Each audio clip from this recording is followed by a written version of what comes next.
Welcome to the nativeuk.com podcast, the podcast where we look at an interesting news story from around the world, some useful words and expressions from that news story, and I ask you some questions connected to the topic. Today's news story is called Don't Touch My Buns, and it comes from South Korea. So let's look at the questions. Now, you probably are listening to this and you don't have anyone to speak to, but don't let that stop you. The best way to do this part is pause the audio after I ask the question and answer yourself aloud in the mirror, or you could even record yourself on your phone and listen back to your answer. After the questions, I might choose one or two questions to give my own answers, and you can also compare your answers with mine. The questions: 1. How often do you go to a supermarket? 2. How far away is the nearest shop from where you live? 3. What did you last buy from that shop? 4. Do you have a favourite supermarket and why? 5. Do you like to check out supermarkets and shops when you're abroad? 6. How often do you check the expiry date on things you buy? Which items are most important? 7. Do you ever buy things from the bakery section of a shop or supermarket? Okay. Just two questions I'd like to answer there is, how far is the nearest shop from where you live? The nearest shop is probably about 15 minutes away. It's not a supermarket, it's a convenience shop. So not very big, but it has everything you need in that shop. The nearest supermarket is probably about half an hour away, so still not too far. And I'm talking about this on foot, so if you're walking, so not too bad. The other question I'd like to answer is, do you like to check out supermarkets and shops when you're abroad?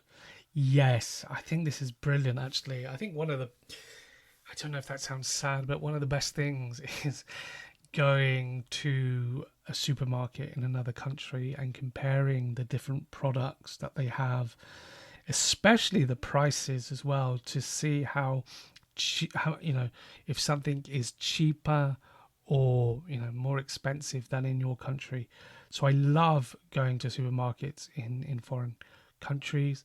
I also love to go to the shops as well, the convenience shops, and see all the different sweets and chocolate and crisps that they have. I think it's great. Moving on, in this part, we're going to read the news story paragraph by paragraph and then look at some words and expressions I've highlighted. If you write these words and expressions down, along with their translation into your language, that will see how well you understood the explanation. Of course, pause and replay anything you miss. So let's begin with the story, Don't Touch My Buns. In Japan in February, a woman in her mid-40s was arrested for what can only be described as a bizarre crime, as she was caught red-handed on CCTV squeezing freshly baked buns. So we have a woman, she's in her mid-40s. Again, if we don't know somebody's age and we say they're in their mid-40s, they're between 44 and 46. Now, the crime has been described as bizarre, and bizarre is a word that means very strange. It says it's about this woman, and the woman was caught red-handed. And if you're caught red-handed, somebody basically sees you doing something that you should not be doing. What she was doing, she was squeezing buns. Now, to squeeze is something when you put something in your hand and then you press on that thing with a little pressure. So that's the verb, to squeeze. So she was putting buns, which are small, round, sweet cakes, in her hands, and then she was pressing them.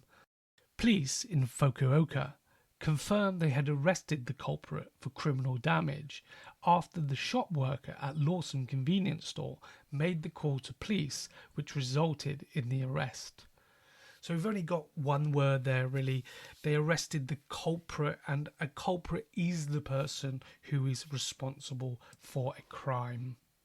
The shop worker said, I had seen the woman before lurking around the bakery items and acting oddly. She would sometimes walk into the store, stroll over to the bakery items, do her thing, and then leave without buying anything.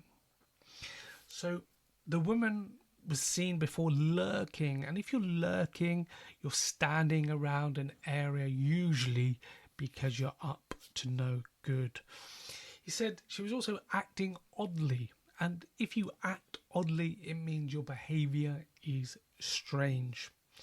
He said sometimes she would walk into the store and stroll over to the bakery items, and a stroll is a very slow, relaxed walk. And when she would get to the bakery items, she would do her thing. And to do your thing is an informal way of saying something that you do very well. The woman who said she was unemployed and struggling to get by also said, I'm a picky eater and I like my buns to be fresh. If after I give them a gentle squeeze and they don't feel right to me, I won't get them. The buns in this shop are rubbish. I only come here because it's not too far away from where I live. So we have a woman who's unemployed and she's struggling to get by. And if you're struggling to get by, you just earn enough money to survive. She also said she was a picky eater. And if you're a picky eater, you're very hard to please. You choose your food very carefully, and usually you don't like a lot of things. She also said the buns did not feel right to me, or feel right to her. And this is a feeling you have inside that something is wrong. The shopkeeper confronted and tried to apprehend the woman at the time of the crime and demanded she paid for the pack of 4 cream cheese buns that she damaged. The woman refused to pay the 180 yen or 95 pence or $1.20 and stormed out of the shop. So the shopkeeper tried to confront the woman, and if you confront the woman, you go to someone and you tell them you saw them doing something that they shouldn't. He tried to apprehend her too, and this is when you try to stop someone from actually doing something. So in this case, he was trying to stop her from leaving the shop. He demanded that she paid for the pack of buns, and this is when you ask someone, but in a very strong way. The woman refused and she stormed out of the shop. And if you storm out of a place, you leave in a very bad mood, in a very fast way. It didn't end there. The owner of the shop quickly locked the door and proceeded to follow the woman. I couldn't let this slide. I had to do something, he said. While on the woman's tail, that is when he called the police to report the woman.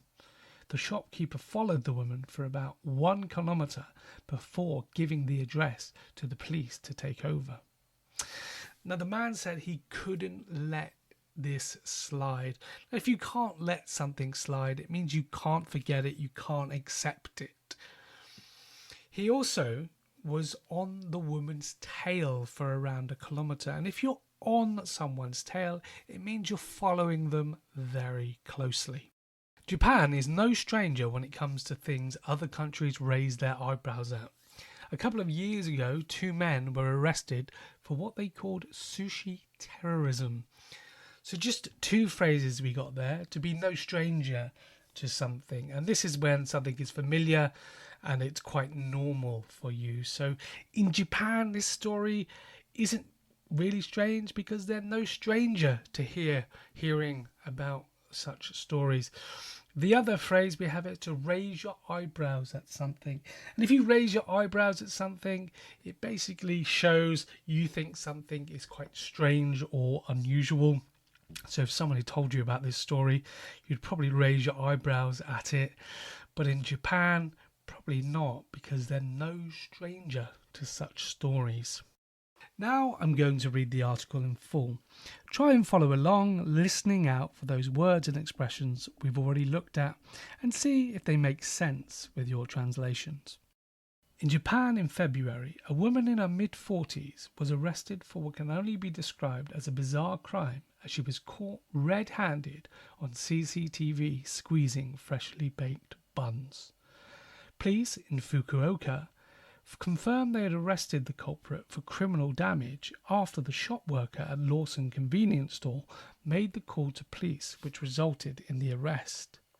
The shop worker said, "I'd seen the woman before lurking around the bakery items and acting oddly.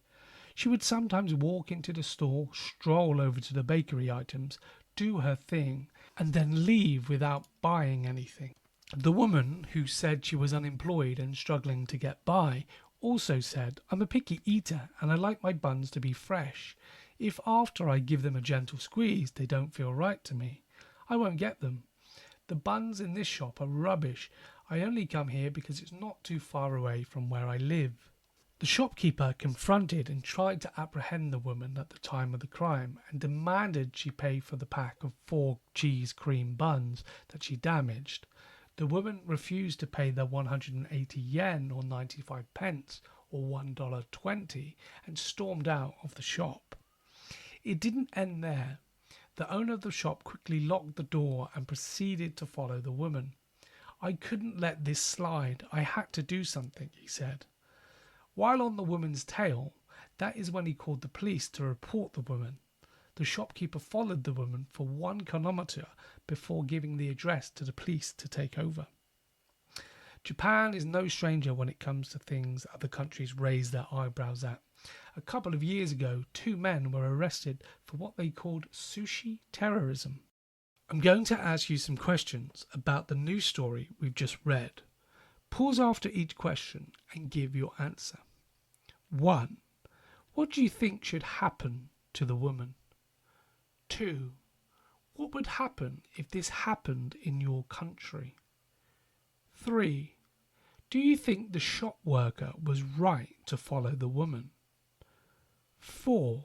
Have you ever been to Japan? Would you like to? 5. What other things do you know about Japan? In this final part, I'm going to ask you some questions with one of the words or expressions in the news story today. Don't forget to pause and give your answer. 1. Have you or anyone you know been caught red-handed for something? 2. Do you think you can tell if someone is in their early 40s and mid-30s? 3. What kind of things do you think would show odd behaviour? 4. Have you ever read or heard about any bizarre stories like this one? 5. If you saw someone doing something wrong, would you confront them? 6. Are you a picky eater? I'd just like to answer one of these questions, which is, have you or anyone you know been caught red-handed for something? And yes, when I was a child, maybe 7 or 8, I was caught red-handed stealing. Yeah, it was in a shop and there was a chocolate bar and I thought I was clever and I wouldn't get caught, but I picked it up, I put it in my pocket, I started walking out of the shop and the shopkeeper stopped me. They saw me do it, they caught me red-handed. I should say though, it was the first time and the last time I ever stole anything, so I guess it was a blessing, let's call it. If you've made it this far, thanks for listening. This has been nativespeaker.uk, online English lessons with a native speaker.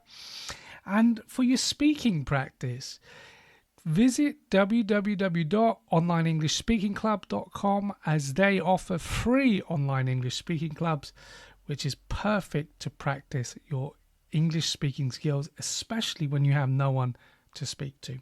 So thanks again, and hopefully see you another time.